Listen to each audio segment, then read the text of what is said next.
Bab 165, Ibu Kota, 9. Jangan lupa like dan subscribe, agar kami makin semangat upload lebih banyak. Benjolan gelap itu jatuh ke tanah tanpa mengeluarkan suara. Saat Lavera menyaksikannya jatuh tepat di hadapannya, matanya terbelalak kaget. Dia mencoba mundur beberapa langkah, menutupi mulutnya, tetapi dia akhirnya jatuh tertelungkup. Tidak dapat mengatakan apa-apa, dia hanya menatap Eugene. Tuan, Eugene, apa itu? Lavera bertanya, tergagap. Bagaimana perasaanmu? Eugene terus menatap Lavera. Maaf. Apakah kamu tidak merasa aneh sejak kamu kembali ke hutan? Anda mungkin merasa mual, sakit kepala. Setelah sedikit ragu, Lavera mengangguk. Tersenyum seolah-olah dia sudah mengetahuinya selama ini, Eugene mengetuk gumpalan gelap di tanah dengan kakinya. Itu karena kamu memiliki benda ini di dalam dirimu. Iris terlalu mudah menyerah pada Lavera, yang membuat Eugene ragu. Untuk berjaga-jaga, Eugene telah memindai tubuh Lavera, dan yang sama sekali tidak mengejutkannya, dia telah menemukan kegelapan Iris tepat di tempat yang dia duga. Petik 2. Sesuatu yang buruk bisa saja terjadi, gumam Charmaine sambil mengerutkan kening. Dia telah menyaksikan bagaimana Iris dapat menggunakan kegelapannya dengan berbagai cara. Oleh karena itu, melihat gugusan kegelapan memenuhi pikiran Charmaine dengan berbagai pertanyaan. Bagaimana jika Iris menyusup ke kawasan utama Leonhard dengan pasukannya menggunakan kegelapan itu? Bagaimana jika dia menghancurkan gerbang Warp Leonhard sehingga kita tidak bisa meminta bantuan dari luar dan menyerang perkebunan setelah merebut hutan? Charmaine mendekati kegelapan untuk menghancurkannya tetapi dihentikan oleh Eugene. Apa yang kamu lakukan?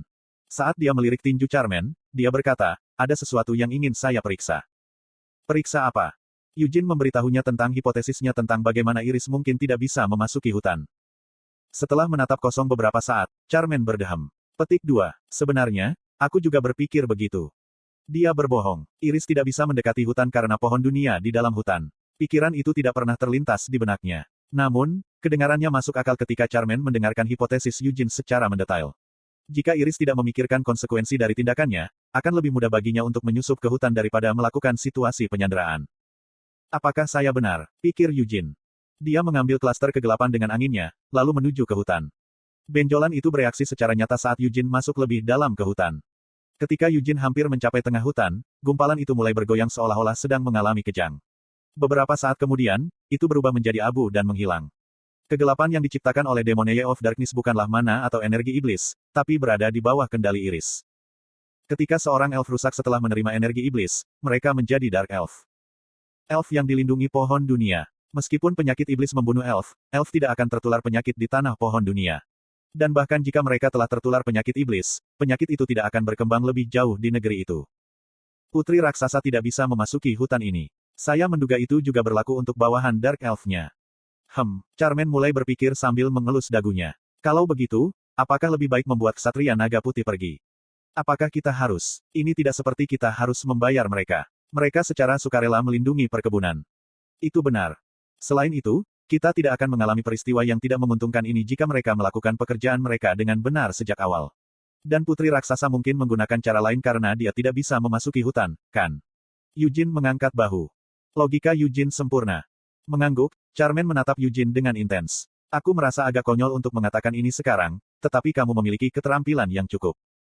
Eugene memikirkan hal yang sama tentang lawan bicaranya, Charmaine Leonhard lebih kuat dari yang dia duga.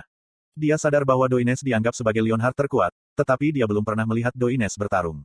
Namun, saat dia menyaksikan Charmaine bertarung melawan putri raksasa, dia berpikir bahwa dia cukup kuat untuk dianggap sebagai hati singa terkuat. Dia berurusan dengan Demoniae Iris dengan cukup baik mengingat ini adalah pertama kalinya dia melihatnya. Jika Iris tidak menjadi lebih kuat selama 300 tahun terakhir, Eugene akan membunuh Iris menggunakan pedang sinar bulan selama pertarungan dengan Charmaine. Merasakan berapa lama 300 tahun itu, Eugene mendecakkan lidahnya. Itu juga tidak hanya berlaku untuk Iris. Meskipun Raizakia setengah mati dan berkeliaran di sekitar celah dimensional, dua adipati lainnya, Ratu Iblis Malam dan Pedang Penahanan, masih hidup dan sehat. Gavit Linman, Incharge Rations Blade, melakukannya dengan sangat baik. Ketika Eugene mengingat pedang hitam Gavit dan suara dentingan rantainya, dia merasakan getaran di punggungnya. Tanpa mengungkapkan apa yang dia rasakan, Eugene menoleh ke Charmaine yang tenggelam dalam pikirannya. Apa yang kamu pikirkan dengan ekspresi serius di wajahmu itu? Kamu bilang Hector kabur dari Black Lion Castle, kan? Iya itu betul. Eugene mengangguk.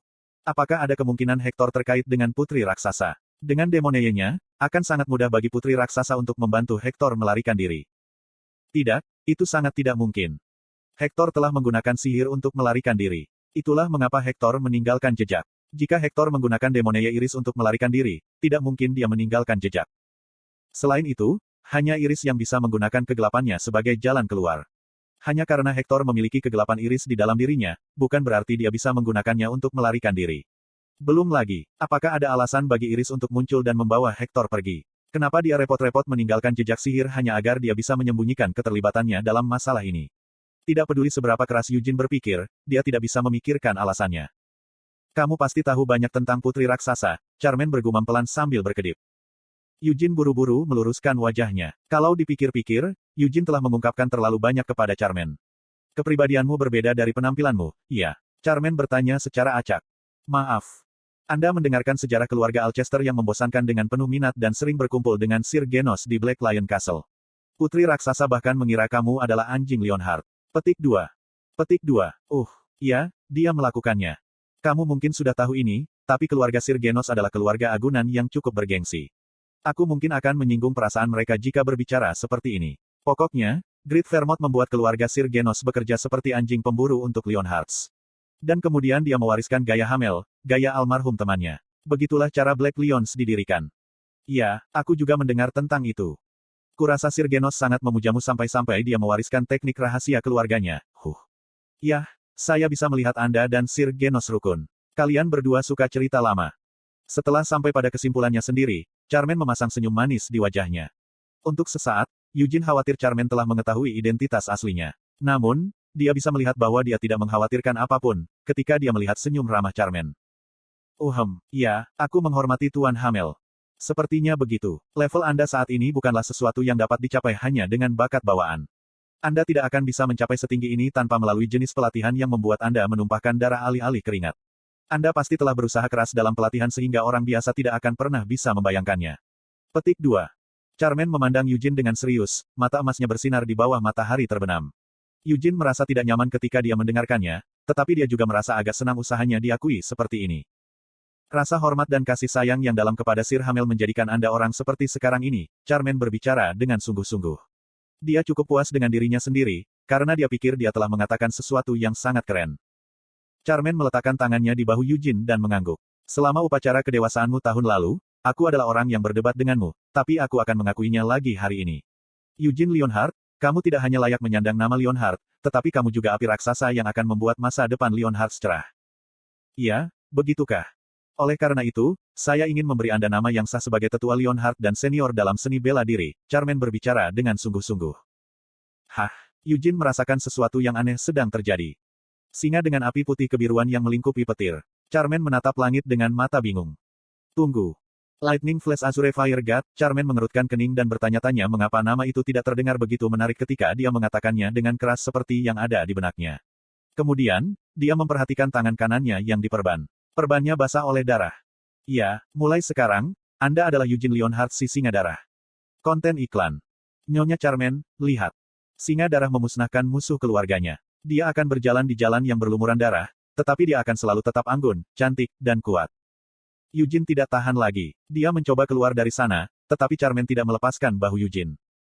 Tepuk, tepuk, tepuk. Singa hitam, yang diam, mulai bertepuk tangan. Mereka adalah bagian dari divisi ketiga yang dipimpin oleh Charmaine. Orang-orang yang mengintimidasi dan menakutkan memuji Eugene, tampak sangat tersentuh. Mereka semua benar-benar gila, pikir Eugene dengan putus asa. Dalam kehidupan masa lalunya, Eugene juga menamai tekniknya dengan sangat aneh sehingga, bahkan sekarang, nama itu membuatnya ngeri dari waktu ke waktu. Namun, nama Asura Rampage dan Poltergeist Aegis terasa cukup biasa jika dibandingkan dengan apa yang dia alami sekarang.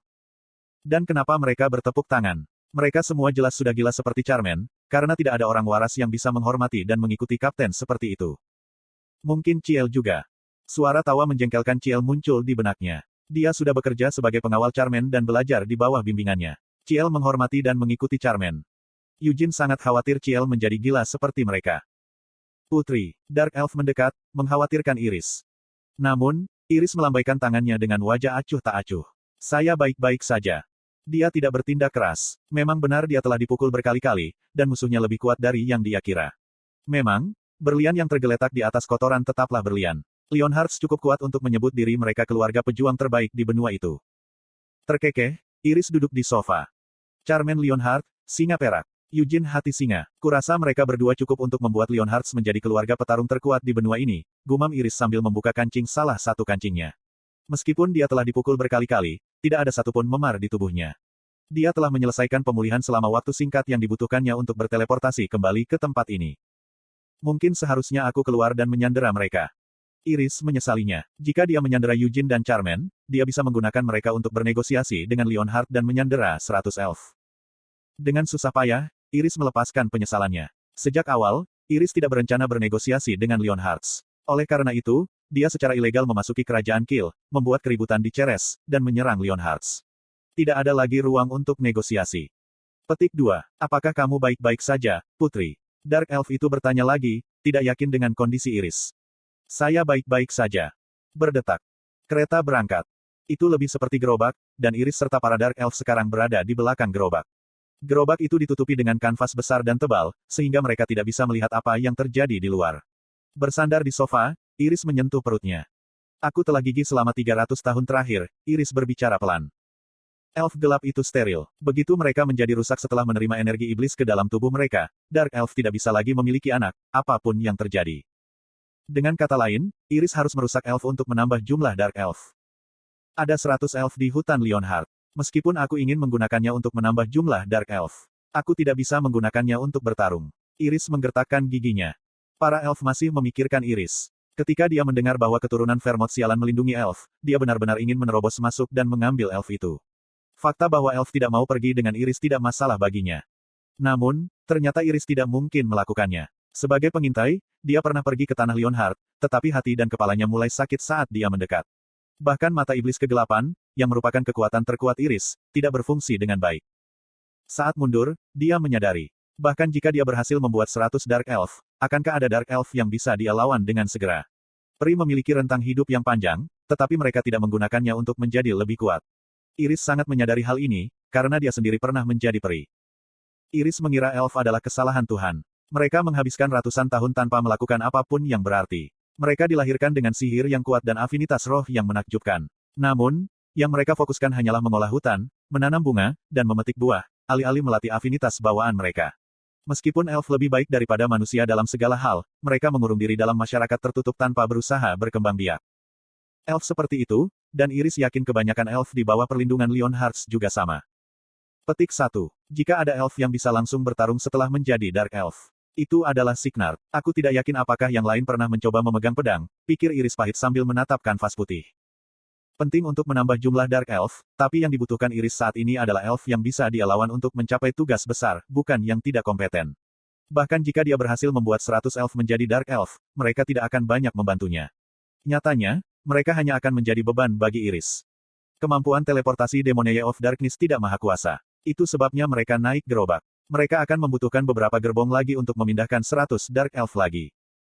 Petik 2. Sial, Iris menghela nafas panjang dengan sebatang rokok di mulutnya.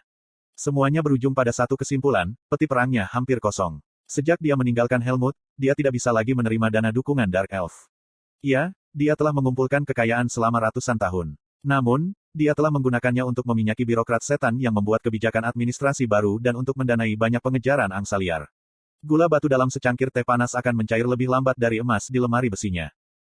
Petik 2. Berapa lama waktu yang kita butuhkan untuk sampai ke pelabuhan? Iris bertanya sambil sedikit mengernyit. Ini akan memakan waktu 10 hari dengan gerobak.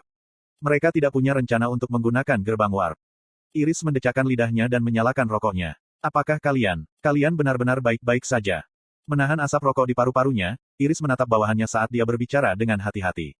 Kami adalah Dark Elf, tapi kami pernah menjadi elf. Sudah menjadi sifat kami untuk merasakan kedamaian di hutan. Tetapi tidak ada hutan di laut.